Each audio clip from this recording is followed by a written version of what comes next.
Jazzcast Pros.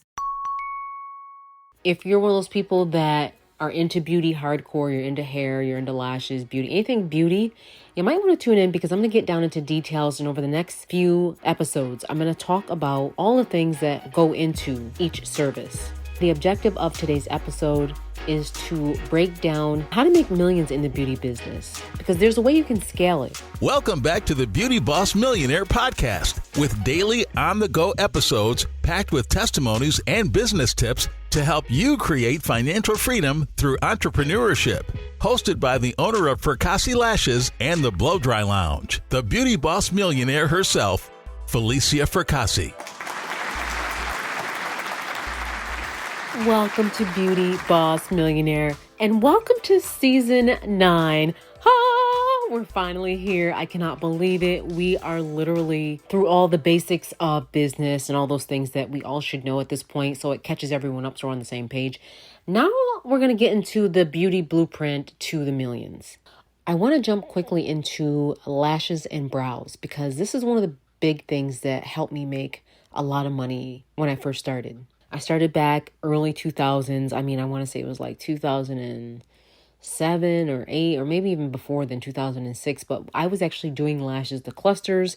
And then I found the course in 2008, I believe it was. I was certified with a lash company that was teaching lashes, but they weren't kind of doing it right. And there was like a lot of confusion around it. And it still was so new. There was like YouTube didn't have these videos where you can watch.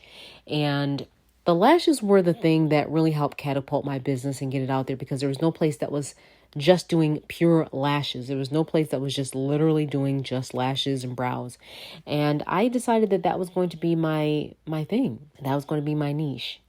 And one of the things that is beautiful about a niche is that it's so specific that it will just draw a lot of people if that's your mastery. Like, for example, everyone knows Subways is subs. The point is that people go there for a sub, quick in and out, boom. So with my business, it was like there was no place to get just your lashes done. It was frustrating. You had to go to a nail salon. You had to go to a hair salon. You had to wait around. It was like one of those services that people just kicked around. They didn't really want to do. It was annoying for them to stop on a customer just to take care of you. The eyebrow lady who did your brows probably didn't know how to do them or didn't want to do them.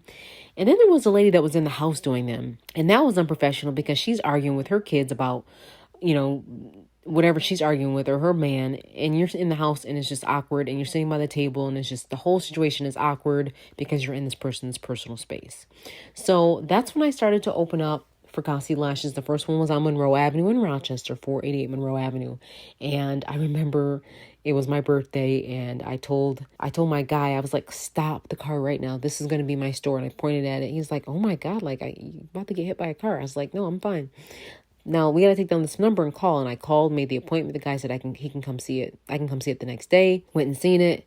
Stepped out on faith. The rent was right. The price was right. It was literally, I think the rent back then was no more than $1,000 a month, maybe even like 500, something crazy after utilities was no more than, I know it was under 1,000. So I did the math and I was already kind of making that amount of money within 2 weeks. And I said, hey, well, if this doesn't work, it doesn't work. But if it works, it works. But I knew it was going to work because I'd already had been doing this.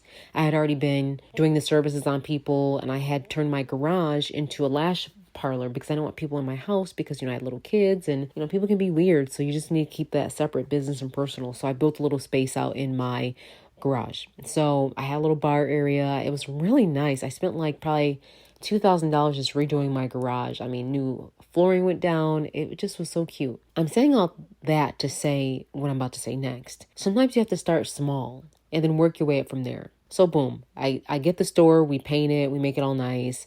It's looking all good. I had my grand opening. My sisters were there. It was popping. We had, we kind of let people know where we're going to be at. And I kind of had the store open for a good 2 weeks before I did the official grand opening, just to work out any kinks or bumps. And people were coming. People from my job, from my corporate job were coming. So it's important that you don't automatically just leave your corporate job without telling people about your business, because the people that you sit next to, that you work with every day, they're going to support you because they already know you. They're going to be loyal to you. People from my church started coming. People from my high school were coming. People from my college were coming. People from all over were coming. So you don't even realize you have this pull because you know so many people in that city. And if people hear that you're starting a business, they're going to tell their friend and their friend and their friend. So I'm doing lashes, and I want to get a little bit into the service of lashes. So I noticed that a lot of people weren't doing lashes right. So I had this form I had people fill out, which you should too. If you're in beauty, make sure you have them fill out a form. And in that form, you're capturing their information, but more importantly, you're finding out what happened before. Why are they in your chair now? Did something happen with the previous person? What went wrong? So I had them fill out a form. Everyone was really surprised, like, wow, you actually have us fill out a form? I'm like, yes, because I need to know if you're allergic to any allergies. This is a professional place. And it added such a touch of class to it. They'd let me know what length of lashes they wanted, short, medium, long. They let me know what size they wanted. They'd let me know all about what had happened before, which was good for me to know. And I had it so set up nicely where you wouldn't even get into me in the back until you filled out that form. I had someone in the front running the forms, and then once they filled it out, I would look it over and I would find out important things. Like if they just had laser eye surgery, I couldn't take them. If they had just gotten a eye infection, I wasn't able to take them. Basically, if they had any contraindications, I did not take them because I did not want to risk my business being sued or anything happening. So that was one way. And you should do the same thing because you'd be surprised how many people will really try to sue you. It's crazy. It's so crazy how people will try to sue over the smallest thing. Thank God I have some pretty nasty lawyers, and I haven't had a case yet that went all the way. So, people, when they see you getting successful, they will try to take a bite off your business and try to live off that. There's professional people that have no job. They go around trying to sue businesses. So be aware. All right, back to the lashes. So I'm doing the lashes, and I really wanted to just figure out the price point that would work for me. And I wanted something that was affordable for everyone. That was one of my things that I was really big on, because beauty shouldn't be, this large price where that everyone can't even get to you. You want to make sure it's affordable, and you also want to make sure that it's not too cheap either, because then you're not able to pay for all the supplies and cleanliness that goes into it, and making sure you're clean. Like we literally have medical paper down, like you go to a doctor's office, you're the first person sitting on the seat. We have gloves we use, so that costs. We've got all these different things that we do to keep this place sterile. We go through Barbicide, gallons and gallons of Barbicide. We go through all the protocols, keeping the store clean, keeping it neat,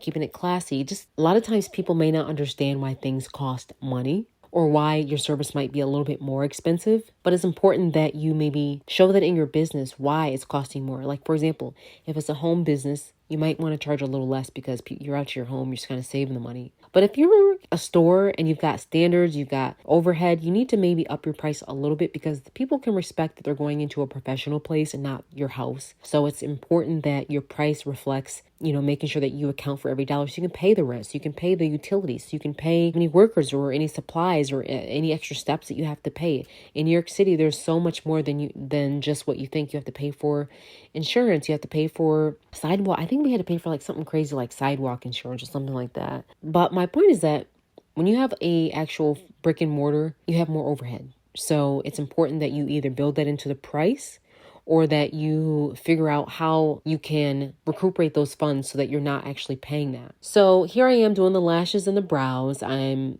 already working on the eyelashes. I'm doing the lashes. And again, I have all different price points in there. There's expensive prices, $200. There's lower prices that are, $25, $20, and then we had like a sale on, I think Tuesday it was like $25, or it's $20 Tuesday. And then normally it was $25 for lashes. And I remember when I first started, I had this apron on. I had a price and said lashes $19.99, which was so cute. I look back and I laugh at my, years ago, lashes being $19.99. And somewhere I had heard that if you add a 9 onto it, it makes it less, feeling like you're paying $20, because back then $20 went a long way. Now I feel like I spend $100 anywhere I go, no matter what. It's $100 or $50. So I had to up that price throughout the year because, well, not throughout the year, throughout the lifetime of the store. Here we are, 13 something years later, and the price is now $35 for the lash. And people have no problem paying it because they know that we give good quality. And the people that don't want to pay it, don't worry about them. Let them continue to go to the nail salon, get an eye infection, have their eyes glued shut, all these different things. Those are for like the cluster lashes that you wear for like, a week or so, or you take them off. But our lashes were lasting like a month on people. So they were like, first of all, we mess with Fracassi because I was going to say we F with Fracassi, but that's what they was really saying. But I can't say that for this podcast. We're like, we mess with Fracassi because our lashes last us 3 weeks to a month. So we only got to go every now and then. And people loved that. They knew our lashes lasted a long time. So, we eventually had to up our prices. I think every year there's a graph of every year what you should be kind of upping your prices a little bit. You can try to keep it the same, but remember, supplies go up every year. Like, I was at this pizza store one day, and I remember the pizza owner was behind the counter and he was going back and forth with a customer about the price of the pizza. The guy was like, it was just $2. Now you want $3 for a slice or something, he was saying. And the guy said, yes, because every year the price of cheese goes up, the dairy from the farmers, and like transportation and gas goes up. Like, he broke it all down to the guy, like what happens behind the scenes of why he has to charge that extra dollar. It was over, I want to say, a year and a half's time that he had to up the price on the slice. Because, everyone knows this. If you're paying too cheap for something, there's probably some ingredient missing or some type of sanitary procedure that's been missed. So be aware if these places are super cheap because you're probably not getting good quality. Just like if you go to, I'm just going to say it, please don't get offended. But if you go to Walmart and buy yourself a pair of like some type of clothing, it might not last you a long time. Or even if you go to like, there's a store called 579 and like Papayas and like these little teeny bopper stores for the teeny boppers. It's not really, it may last you a good year or so or two, but I have designer clothes that last me 10 years or more. Purses, designer purses, because the quality is a little bit better. It lasts me longer. Now, I'm not saying that you have to be everything designer, but just look for a good piece and look at the material. Look at, is it just one ply? Is it like tissue, that one ply tissue that's crappy? Or is it like more quality to it? Like, is it going to snag easily? I remember I bought this dress when I was 16. I think within 1 week, the dress was in shreds. But my point is that sometimes you have to pay for quality. And in your business, you want to make sure that you're having those quality. And if you're providing a luxury service, then you need to have luxury things in the store to be able to explain that. One of the things that we did is we started hanging up chandeliers in the store. We started, making sure the place was fancy. We only played classical music at our store on Monroe Avenue. We kept it really classy. There's lots of things that we did to just make the business pop. People were shocked when I used gloves for the first time because they were so used to going into these little hole-in-the-wall places where they did not use gloves when they touched you. We use gloves. We sterilize, and we let you know we sterilize. When this whole pandemic hit, we were already had so many gloves and masks because that's what we were used to already doing. So people know to pay for quality if they're about quality and just everything being clean. People feel so much better knowing that they're not going to get an eye infection, that they're not, some places, I don't want to say the names of these places. You go into nail salons of certain owners, and they're literally using the same stick on everyone. The same exact wax stick that they used on you, they used on 100 other people that day. Because in some people's culture, they're taught to not waste and, get the most out of that stick and not to have to use all these supplies. And they think us Americans, they think sometimes that we're wasteful.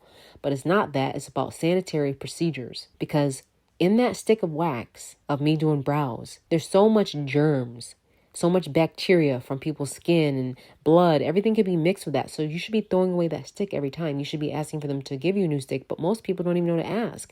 So they wonder why they're getting fungus on their feet. Their brows are breaking out and their lashes have an infection because they're paying too little and asking for a lot. And that's why you go to those places and the brows are like $5, $10 because they're not upcharging and charging the extra dollar for the glove, the all the sanitary procedures that go into keeping everything clean. So that's one of the things that I did to set myself apart from other people in the lash and beauty game. And whatever business that you have, if you're into beauty, make sure you're doing something to set you apart. You have to be different than everyone else. There has to be something that makes people want to go to you over everyone else.